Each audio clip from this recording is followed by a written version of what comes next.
watermelon salad, no feta, inflammation, who? Mucus, where? To replace that feta with some crunchy spiced pecans, baby. Heat a pan on medium and add half a cup of pecans, a tablespoon of coconut oil, some chili powder, salt, a little bit of cayenne, and don't forget the cinnamon, okay? Let this just toast up for about 2 to 3 minutes. Drizzle a little bit of maple syrup, not pancake syrup. Throw those pecans on there, separate them, and let them cool down. I'm going to cut my watermelon into cubes. Oh, get down, we got some black seeds, baby.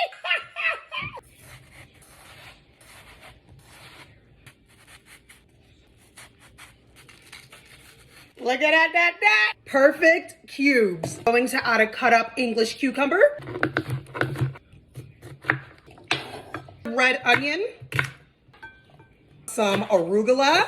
So the sweetness of the watermelon, the spiciness of the arugula, some extra virgin olive oil, organic rice vinegar. Add my basil. You can do basil, you can do mint, anything that you like. Lime juice, some salt, bit of black pepper, spice pecans, baby. Give it a good toss, give it a taste.